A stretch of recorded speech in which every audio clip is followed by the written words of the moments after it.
Welcome my YouTube channel সত্য ভূতের ঘটনা। আজ আমরা শুনতে যাচ্ছি ছায়াভূত। কয়েকদিন ধইরা ঘরে খালি ছায়া দেখতাছি মামি। একটু আগে চা বানাইতেছি, তখনও দেখছি। মনে হইল আমার পিছনে কেরা জানি আইসা খাড়াইল। ডরে আমার শরীরের রোম সব খাড়াইয়া গেছে। এই দেহেন মামি। আমি কিলাম এই বাড়িতে আর কাম করুম না। রাবেয়া রান্নাঘর থেকে এক কাপ চা এনে কাপটা ঠক করে টেবিলের ওপর রেখে খানিকটা ক্ষিপ্ত হয়ে বলল, নিগার সকালবেলায় ডাইনিং টেবিলে বসেছিল। চায়ের কাপটা টেনে নিতে নিতে ওর কপাল কুঁচকে যায়। রাবেয়া চলে গেলে মুশকিল। পূর্ণিকে একা সামলাতে পারবে না ও। শফিকুল ব্যবসার কাজে বেশিরভাগ সময় ঢাকা কিংবা চট্টগ্রামেই থাকে। রাবেয়ার বাড়ি চাঁদপুর, 18-19 মতো বয়স, বেশ বিশ্বাসী, হাট বাজার ওই করে, টাকা পয়সার হিসাব ঠিকঠাকই দেয়। তাছাড়া রান্নার হাতও ভালো মেয়েটার। আর সবচেয়ে বড় কথা হলো পূর্ণার সঙ্গে রাবেয়ার চমৎকার অ্যাডজাস্ট হয়েছে। ওর বাবা মারা যাওয়ার পর থেকেই মেয়েটা কেমন গুটিয়ে গেছে। নিগারের দুশ্চিন্তা ঘন হয়ে উঠতে থাকে। চায়ের স্বাদ বিস্বাদ থেকে। তার কারণ আছে। শফিকুল আর পূর্ণিও ছায়া দেখে। পূর্ণি গতকাল বলল, আম্মু আম্মু আজকে যখন তুমি বাথরুমে গেলে তখন দেখলাম। কি দেখলি? লাফ দিয়ে একটা কি যেন ঢুকল ঘরে। ছায়ার মতন। সাদা সাদা। তারপর নিগারের বুক ঢিপ ঢিপ করে। তারপর ছায়াটা হাঁটল। জান আম্মু, ছায়াটা না ঠিক আব্বুর মতন। আব্বুর মতন মানে? যা। হ্যাঁ, সত্যি। তুমি বাথরুম থেকে এলে আর ওইটা চলে গেল জানলা দিয়ে। ওহ, শফিকুলো ছায়া দেখে বলল, ডায়াবেটিসের ধাত আছে। ভোরে ছাদে হাঁটাহাঁটি করে। দিন কয়েক আগে ভোরবেলায় ছাদে হাঁটছিল। তখন দেখল সাদা একটা ছায়া নারকেল গাছ থেকে টুক করে লাফ দিয়ে ছাদে নেমে এল। কথাটা নিগারকে বলতেই নিগার বলল, বুঝেছি, আপনি আজই চোখের ডাক্তার দেখান। বলে কোনো মতে ব্যাপারটা সামাল দিয়েছে। দ্বিতীয় স্বামীকে আপনি করে সম্বোধন করে নিগার, কিন্তু ওই ছায়াটা কিসের? সে যাই হোক, ভারী সমস্যায় ফেলে দিল। রাবেয়া এখন কাজ ছাড়ার হুমকি দিলে বিপদে পড়তে হবে। তবে নিগার এও ভাবে যে, এ বাড়ির সবাই ছায়া দেখছে, কিন্তু আমি দেখি না কেন? আজ সকালে সাধন আচার্যকে ফোন করলেন। অনেক দিন পর। নিগার ডিসপ্লেতে পরিচিত নামটা দেখেই ভীষণ অবাক হয়েছে। বলল, হ্যালো কাকা, আদাব। আমি তো এখন কুমিল্লা থাকি। সাধন আচার্য বললেন, আচ্ছা আচ্ছা। তা আমি কুমিল্লাতেই আছি মা। আমি তোমার ওখানে আসছি। তুমি আমায় এখন ঠিকানাটা বল। ওহ, আসুন কাকা। বলে ঠাকুরপাড়ার বাড়ির ঠিকানা বলল নিগার। সাধন আচার্য পেশায় তান্ত্রিক জ্যোতিষ। নিগারের প্রথম স্বামী হাসানের পরিচিতি। বৃদ্ধ ভালোই টুকটাক জানেন। বিয়ের পর নিগারের নাভিতে ভয়ানক ব্যথা শুরু হয়েছিল। সাধন আচার্য সে সময় কি এক মন্ত্রপুতক কবজ দিয়েছিলেন। কাইতনে বেঁধে বাহুতে পড়া মাত্রই ব্যথা সেরে গিয়েছিল। বৃদ্ধের যে স্পিরিচুয়াল পাওয়ার আছে, সে বিষয়ে নিগারের কোনো সন্দেহ। ছায়ার ব্যাপারটা ওনাকে খুলে বলতে হবে। নিগার অনেকটা নিশ্চিন্ত বোধ করে। বৃদ্ধ গুড়ের চা পছন্দ করেন। রান্নাঘরে চা বানাতে ঢুকল নিগার। গুড়ের চা বানিয়ে ফ্লাক্সে ভরে রাখবে। ঘরবাড়ি কেমন শুনশান করছিল। শফিকুল ঢাকায় ব্যবসার কাজে গিয়েছে, কবে ফিরবে ঠিক নেই। পূর্ণি স্কুলে। রাবেয়া ওকে আনতে গেছে। রোজ অবশ্য নিগারই আনে। আজ শরীরে কেমন আলস্য ভর করেছিল। কিন্ডারগার্ডেনটা অবশ্য কাছেই। তাছাড়া স্কুলে গেলে ভালোই লাগে নিগারের। মিসেস তৌহিদা রহমান, মিসেস ফাতেমা আক্তার, শিপ্রা সেনগুপ্ত, এরা সবাই পূর্ণির ক্লাসমেটের মা, এদের সঙ্গে কথাবার্তা বলে সময়টা বেশ কেটে যায়। পূর্ণি এবার ক্লাস 2-এ উঠল। সাধন আচার্য এলেন সকাল 10:30টার দিকে। গাট্টা শক্ত সমর্থ শরীর, পরনে হলদে রঙের খদ্দেরের পায়জামা আর সাদা রঙের ধুতি। বয়স 60-এর কাছাকাছি হবে। চোখে কালো ফ্রেমের পুরু লেন্সের চশমা। গায়ের রং শ্যামলা। মাথায় টাক, পিছনের দিকে অবশ্য খানিকটা পাকা চুল আছে। গলায় কালো রঙের কাইতনে শিবের নৃত্যরত ভঙ্গির ছোট একটি ব্রোঞ্জের মূর্তি। বাঁ হাতের কবজিতে তামার বালা, ডান হাতের অনামিকায় লাল টকটকে একটি প্রবাল। চিরকুমার বৃদ্ধ থাকেন পাবনার গুরুসদয় আশ্রমে। পোশাক পরিচ্ছদ বেশ ধোপ দুরস্ত। বৃদ্ধের কাছে নিগারের মোবাইল নম্বর আছে। মাঝে মাঝে ফোন করে খোঁজ খবর নেন। আজই অনেকদিন পর ফোন করলেন। বেঁচে থাকতে হাসান একবার বলেছিল, এদেশে যারা তান্ত্রিক জ্যোতিষবিদ্যা চর্চা করে সাধন আচার্য তাদের গুরু। আগে নাকি গুরু ছিলেন লালমাই পাহাড়ের নারায়ণ শিব শাস্ত্রী। ইনি সাধন আচার্যর গুরু। তাঁর মহামন্ত্রপুত তুলসী নাকি মহারক্ষাকবচ। এমনকি মৃতের জীবনও দান করতে পারে। নারায়ণ শিব শাস্ত্রীর ভক্তদের মধ্যে এমন বিশ্বাস নাকি প্রচলিত ছিল। সাধন আচার্যকে ড্রয়িং রুমে বসিয়ে চা দিয়েছে নিগার। গুড়ের চা দেখে উৎফুল্ল বৃদ্ধ।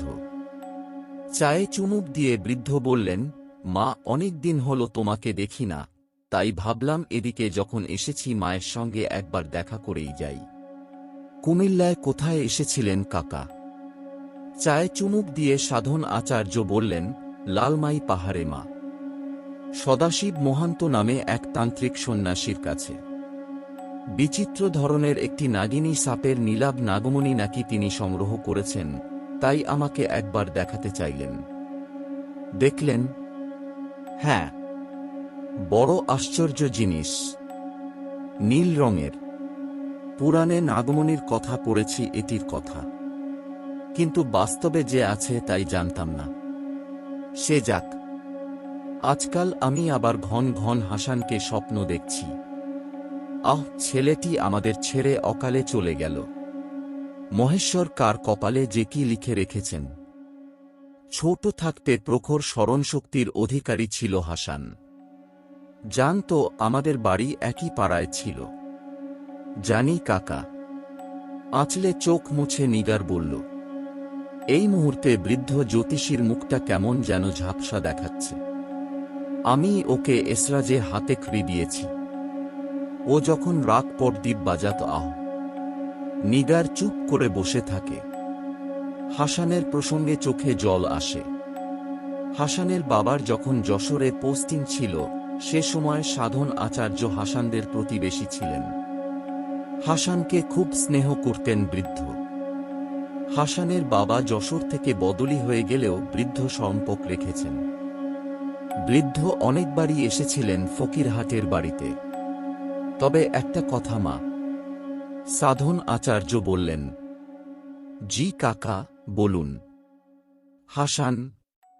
হাসান ঠিক মারা যায়নি মা। নিগার চমকে ওঠে। অস্ফুট স্বরে বলল, কি আপনি কি বলছেন কাকা? হাসান মারা যায়নি মানে? উত্তর না দিয়ে সাধন আচার্য চায়ে কাপে চুমুক দিলেন।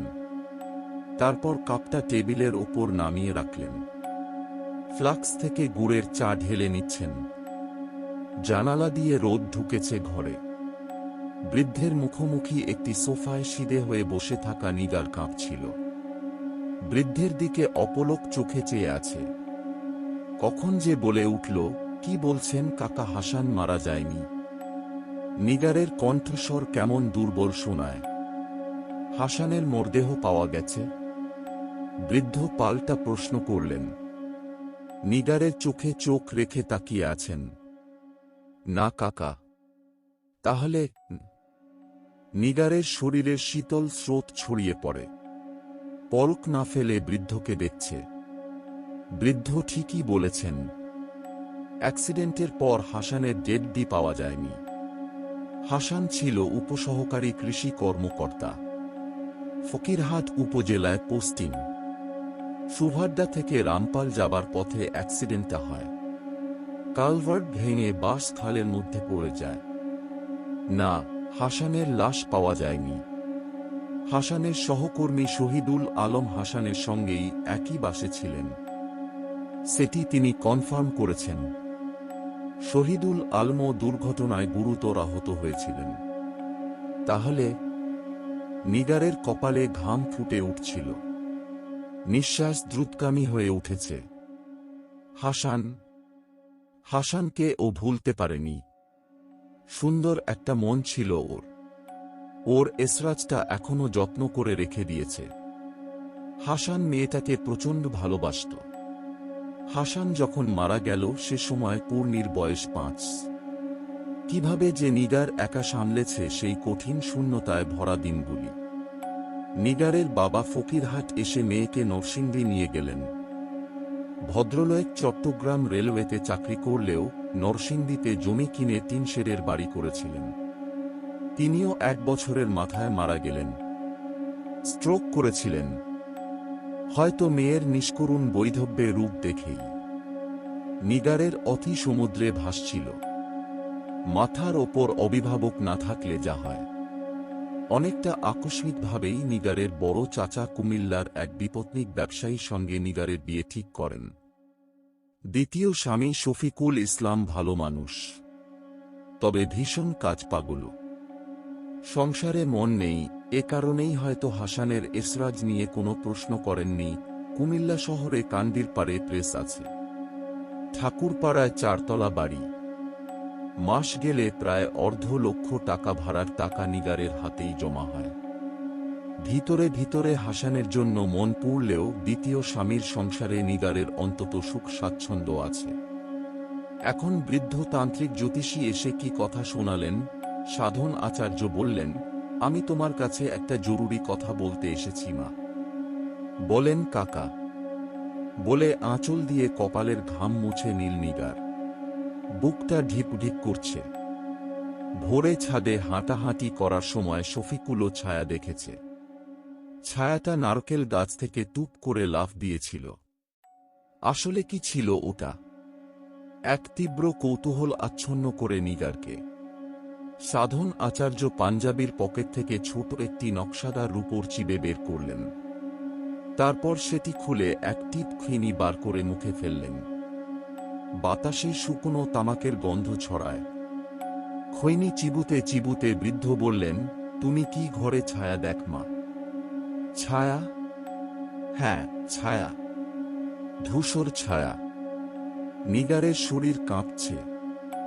না কাকা, ছায়া আমি দেখি না, তবে আমার স্বামী, কাজের ঝি আর আমার মেয়ে দেখে। এ নিয়ে আমি কদিন ধরে ভীষণ টেনশনে আছি কাকা। হুমম, আমি কিন্তু ছায়া দেখি না কাকা। তোমাকে একটা মন্ত্রপুত কবজ দিয়েছিলাম না মা? হ্যাঁ কাকা। ওটা কি তুমি এখনো বাহুতে ধারণ কর? হ্যাঁ কাকা। এই যে, বলে কালো রঙের ব্লাউজের হাতা সামান্য তুলে কালো কাইতন দেখাল নিগার। সাধন আচার্য মাথা নেড়ে বললেন, বুঝতে পেরেছি। ওই জন্যেই। কিন্তু কিন্তু ছায়ার কথা আপনি জানলেন কিভাবে কাকা? শোন মা, আমি দীর্ঘদিন যাবৎ জগতের আদিরহস্যের সন্ধানে ব্রতী হয়েছি। তারা মায়ের আরাধনা করছি। শিবত্ব অর্জনের জন্য যোগ সাধনা করছি। ভূভারতে কত তান্ত্রিক, কাপালিকের সঙ্গে গৃহ্য শাস্ত্র আলোচনা করেছি। তন্ত্র সাধনা করলে এসব জানা কঠিন কিছু বিষয় নয় মা। তন্ত্র আসলে বিজ্ঞান, অপরা বিজ্ঞান। ওটা কিসের ছায়া কাকা? হাসানের ছায়া মা। হাসানের মানে? নিগারের মাথা টলে উঠল। হাসান এখনো ছায়া হয়ে পৃথিবীতে বেঁচে আছে। নিগারের শ্বাস আটকে যায় প্রায়।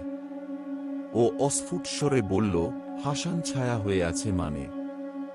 আপনি কি বলছেন কাকা? সাধন আচার্য খৈনি চিবুতে ভুলে গেছেন যেন। চোখ বুজে ধ্যানস্থ হয়ে আছেন। জানালা দিয়ে রোদ পড়েছে চৌকো মুখের ওপর। মসৃণ টাক চকচকে দেখায়। কপালের বাঁ পাশে কালো রঙের জন্মদাগ, মাঝখানে একটি আঁচিল। হঠাৎ চোখ খুলে বৃদ্ধ বললেন, হ্যাঁ মা, বাস দুর্ঘটনায় আঘাত ওর মৃত্যুর জন্য যথেষ্ট ছিল না। আবার আগের মতন বেঁচে থাকাও সম্ভব ছিল না। তান্ত্রিক গৃহশাস্ত্র অনুযায়ী এমন অবস্থায় মানুষ যথার্থ লোকে যেতে পারে না, কায়া তখন ছায়ায় রূপান্তরিত হয়। হাসান এখন ছায়া হয়ে রয়েছে। এই ছায়াজীবন খুব কঠিন মা, খুব যন্ত্রণা পাচ্ছে ছেলেটা। বলতে বলতে বৃদ্ধের মুখ কুঁকড়ে গেল, কপালে ভাঁজ পড়ল। বৃদ্ধ হাসানকে ভীষণ ভালোবাসতেন।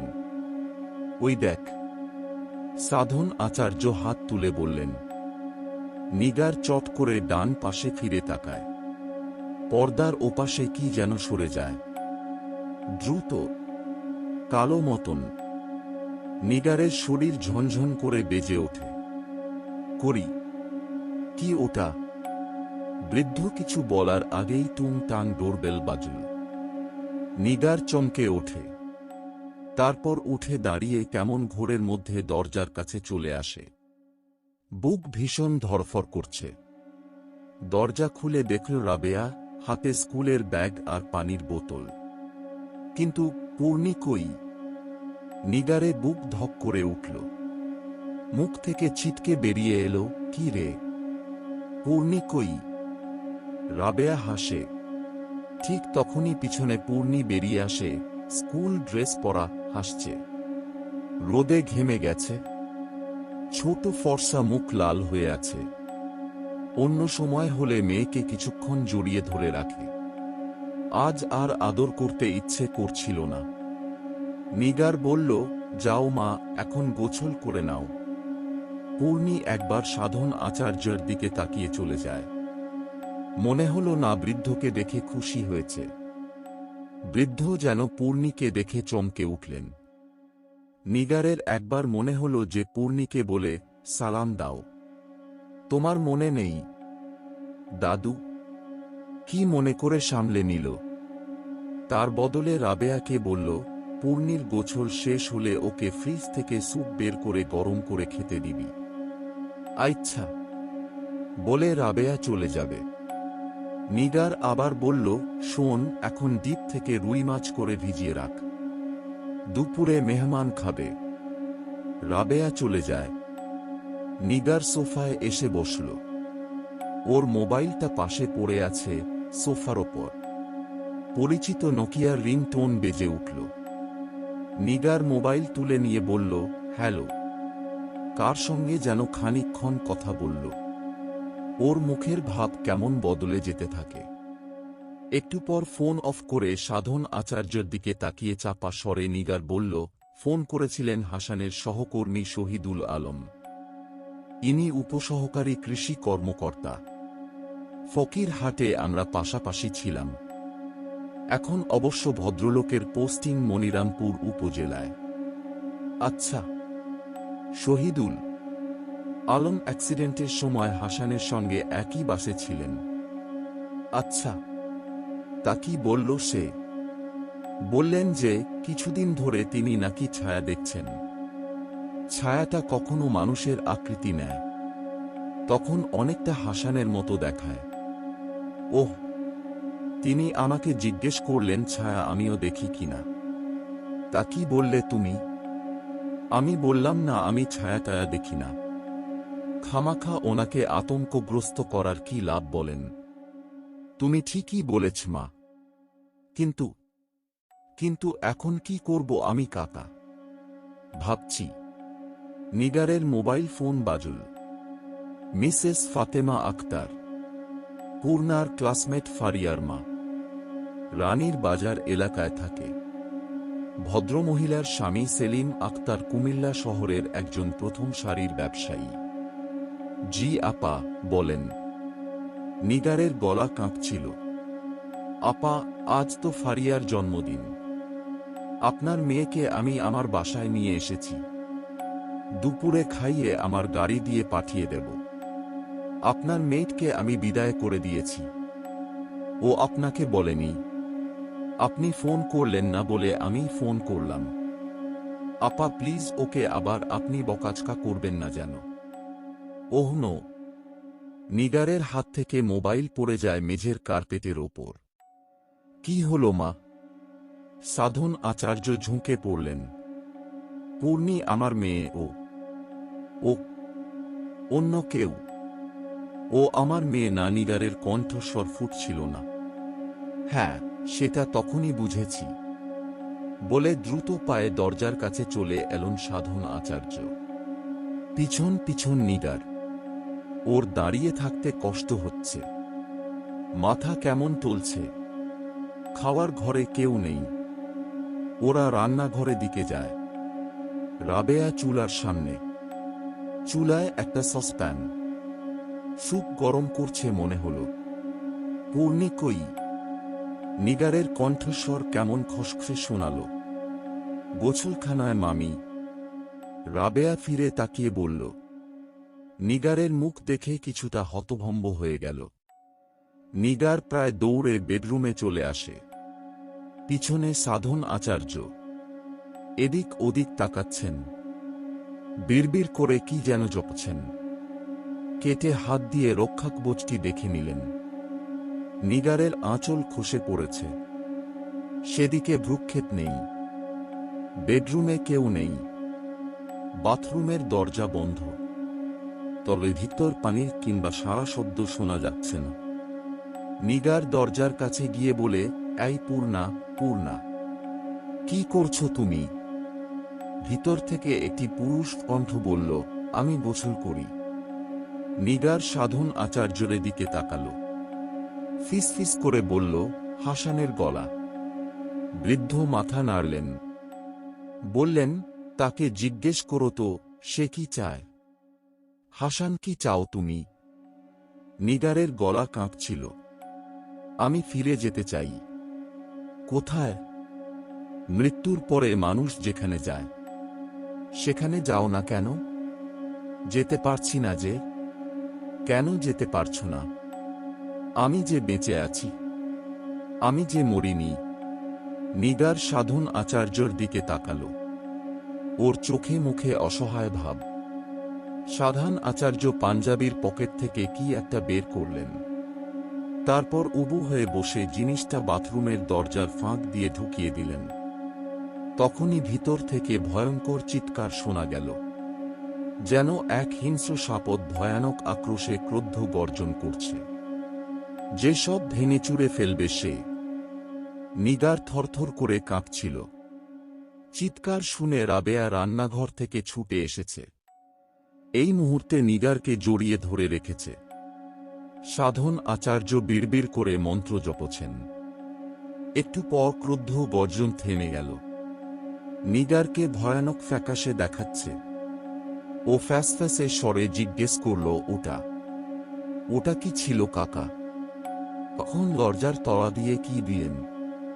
সাধন আচার্য মৃদু হেসে বললেন, মহামন্ত্রপুত তুলসী মা। আজ থেকে 40 বছর আগে আমার গুরু স্বর্গীয় নারায়ণ শিব শাস্ত্রী দিয়েছিলেন। বলে দুহাত জড়ো করে কাকে যেন প্রণাম করলেন। তারপর বললেন, মহামন্ত্রপুত তুলসী এক মহারক্ষাক বোঝমা। বলে বাথরুমের দরজায় কাঁধ দিয়ে জোরে ধাক্কা দিলেন সাধন আচার্য।